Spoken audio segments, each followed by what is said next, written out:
안녕하세요. 행정사 모다 언니입니다. 오늘은 굉장히 늦었어요. 시간이 7시 20분 저녁. 평소에도 일이 많아요. 손님들하고 관계가 끈끈해져가지고 부동산 매수할 때도 도와드리고 있고요. 물론 합법적으로 제가 중개사 자격증도 있고 중개업을 유지는 하고 있습니다. 그냥 업만 유지할 뿐.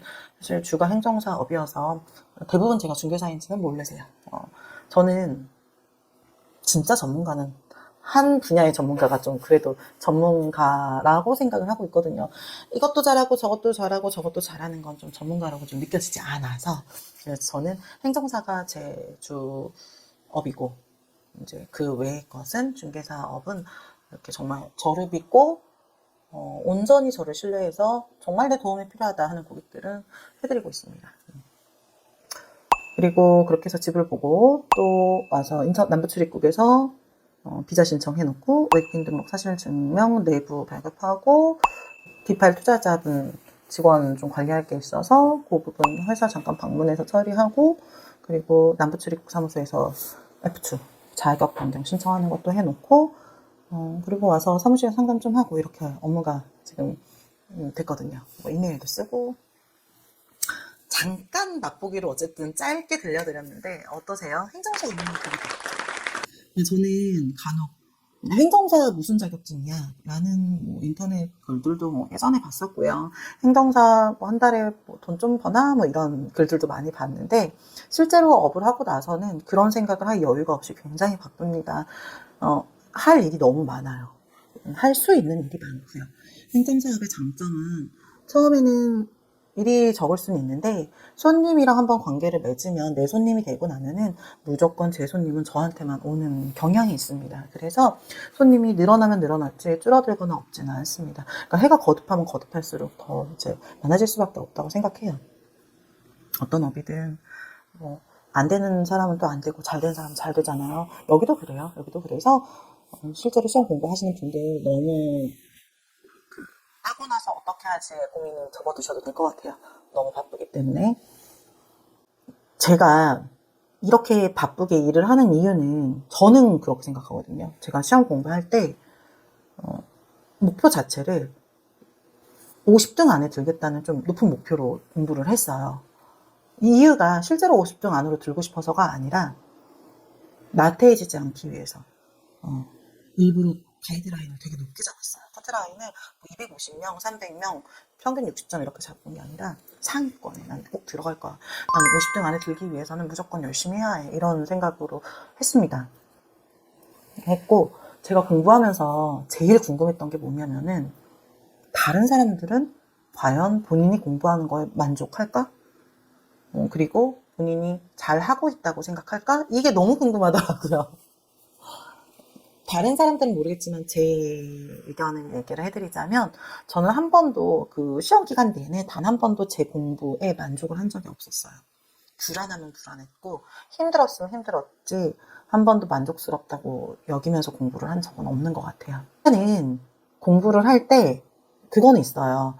너무너무 생각이 많고 어떻게 해야 될지 모르겠고 이게 맞나 저게 맞나 이렇게 생각을 하는 거는 아직 시간적인 여유가 남아서 그 일이 닥치지 않았기 때문에 좀 더 생각을 하느라고 그렇게 어떻게 하지라는 생각을 하는 거라고 생각하거든요.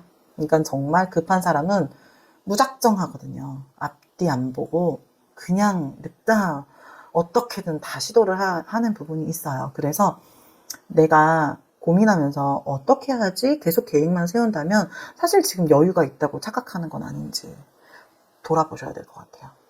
그리고 두 번째, 불안하냐?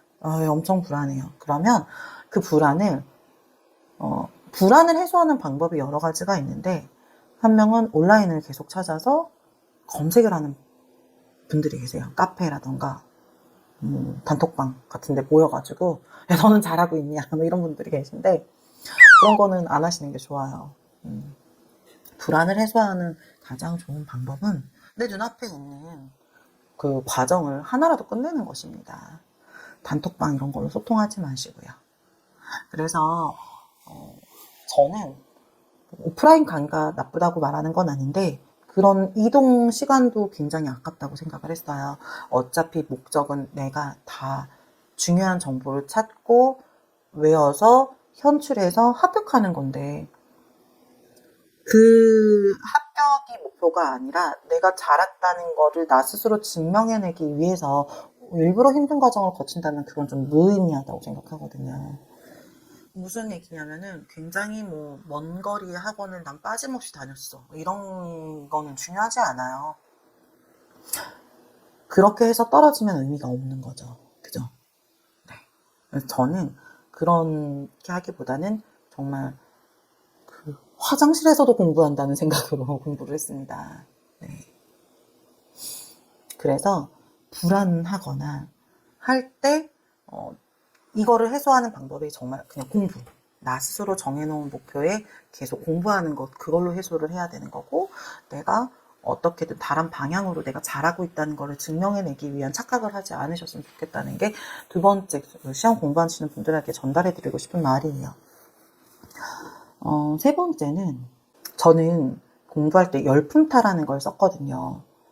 그 온라인 어플에 들어가면 열품타라고 있어요. 열정을 품은 타이머라는 건데, 이 어플을 추천해드리는 이유가, 이 어플하고는 전혀 관계가 없어요, 저는. 근데 이 어플을 추천해드리는 이유가, 내가 시험 보는 그 시험 과목에 수험생들이 다 모여 있어요. 모여 있어서 나랑 똑같은 공부를 하는 사람은 오늘 몇 시간을 공부했는지를 나도 체크할 수가 있거든요. 그게 공부할 때는 진행 눌러놓고 쉴 때는 휴식 눌러놓고 해서 하루에 공부 총량을 테스트하는 건데, 요거를 꼭 추천드려요. 그 이유가 간혹 저한테 질문하시는 분들이 계시거든요. 하루에 뭐 3, 4시간만 꾸준히 하면 돼요? 5시간만 꾸준히 하면 돼요? 이런 분들이 있습니다. 물론 사정상 본인이 그렇게 생각했을 때 그 시간밖에 안 된다고 생각을 할 수 있어요. 근데 공부 시간에 제한을 두어버리면은, 내가 5시간 할 거야 라고 제안을 했을 때 이 5시간을 온전히 공부하는 게 아니거든요. 여기서 물 먹으러 왔다 갔다, 화장실 왔다 갔다, 잠깐 힘들어서 단톡방 들어갔다 왔다 갔다 하는 그런 시간들을 순수하게 빼놓고 보면은 실제 공부하는 시간은 얼마 안 돼요. 그래서 저는 오히려 이 열품타라는 걸로 내가 체크를 하라는 거지, 나의 시간적으로 7시부터 12시까지 5시간 이렇게 체크하지 말라는 거. 실제로 7시에서 12시까지 공부할 때 열품타를 켜놓으면 3시간 반 이렇게밖에 안 나올 수도 있어요.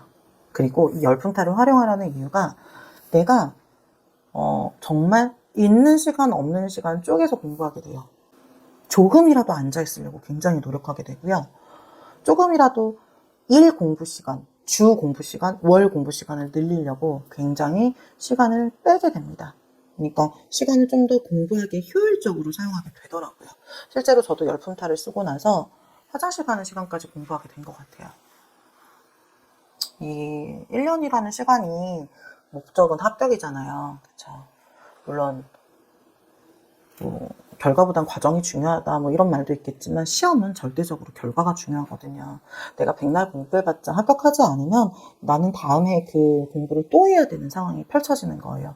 근데 그렇다고 내가 올해 이만큼 공부했으니까 다음 해에는 이거 빼고 공부해야지, 이게 안 되잖아요. 사람 머리는 휘발성이 강하기 때문에 날아가거든요.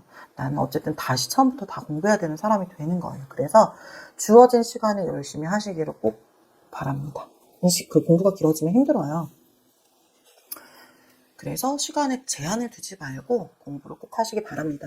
네 번째, 공부 암기 방법은 한 가지만 있는 게 아니에요. 간혹 쓰기를 해서 외워야 되냐, 뭐 그래 녹음을 해서 듣는 거 좋아, 그래서 녹음하는 이런 분들 맞아요. 있는데 녹음도 이제 생각해 보면은 막 많거든요. 제가 뭐를 가지고 예시를 들으면 좋을지 모르겠는데, 하나 가지고 잠깐 예시를 들어볼게요. 잠깐만 기다리세요.